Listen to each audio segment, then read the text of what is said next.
Hello, this is Anthony. Let's walk and talk. By the way, if you enjoy this content, please like, share, and subscribe. I'd be grateful. So today we're going to discuss family and trauma. Now, in this discussion, we're not going to distinguish between what some would call big T trauma or little t trauma, just trauma in general. And if you've listened to me long enough, you know that my feeling on it is you are not responsible for the things or the trauma that was inflicted upon you or done to you. However, on this journey, you are responsible for healing that trauma so that you don't inflict it on other people.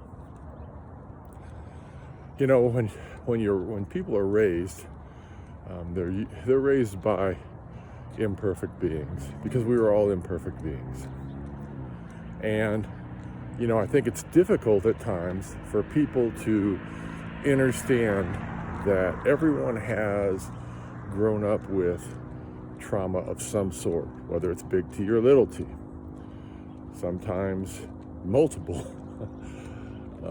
But you know, there's also an understanding that, you know, being raised by imperfect beings, a lot of times, you know, the things that occurred to us as children or growing up, when we decide to have a family, you know, we in our minds try to, you know, tell ourselves that, well, I don't want to do this to my child. I don't want to raise my child like this or like that, because, you know, I didn't enjoy that as a child, and I wouldn't want to, you know, put my child through the same experience.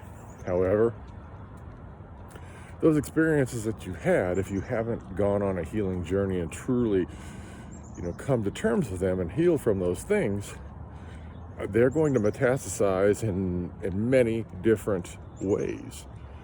And, you know, ways that you're not even aware, because in a lot of cases, some of these things are you're triggered in the moment.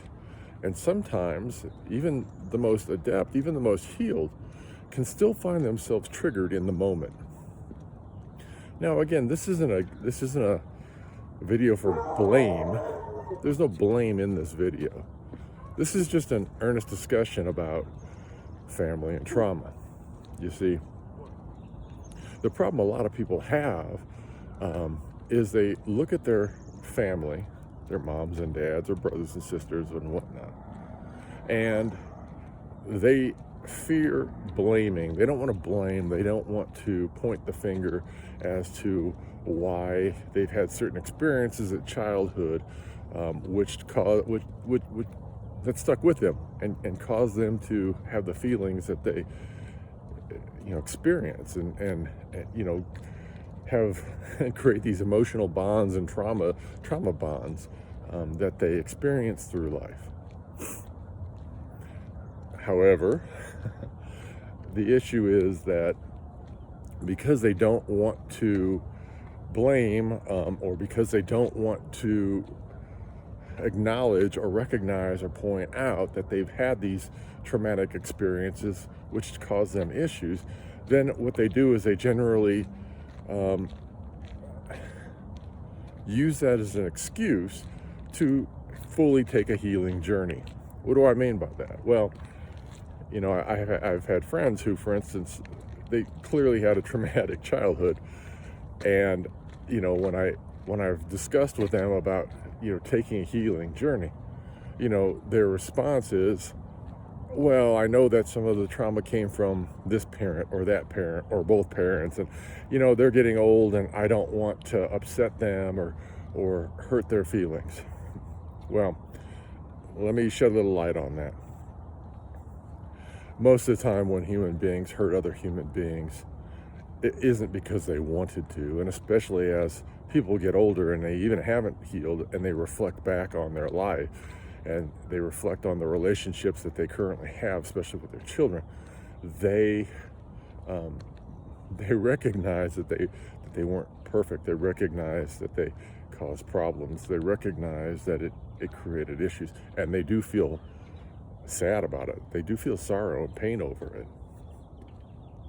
And the reason that this is important is because taking the healing journey isn't about getting in their face and saying, you did this, and creating separation. No, on the contrary, it's about having empathy and compassion for the experiences that your parents had as children, which caused them to act and react in the ways that they did as a parent, which created trauma in your life. In some cases, this is considered generational trauma. And you can heal generational trauma.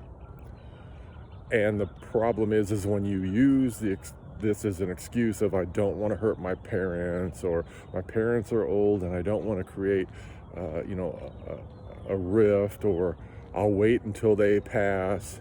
All you're doing is you're denying your own healing. You're denying your own happiness, and you're continuing to allow the traumas that shaped your life and have caused harm and have created harm in your life.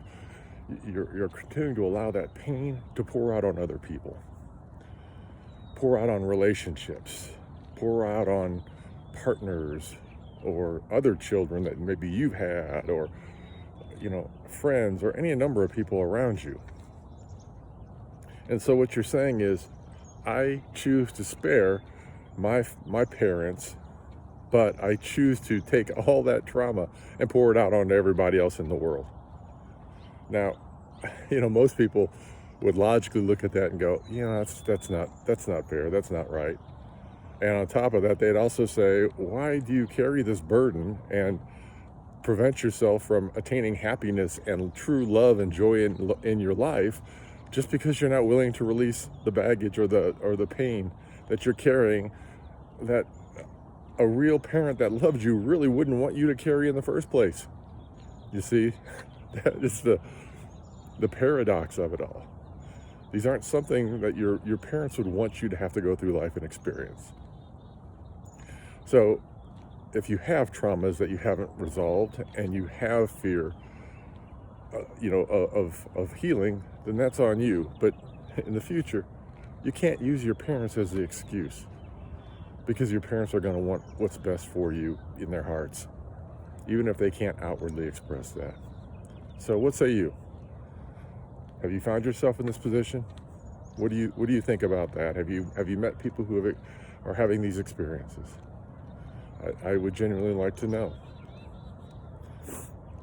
But until I talk to you again, peace, love, light. I hope you have the most amazing day.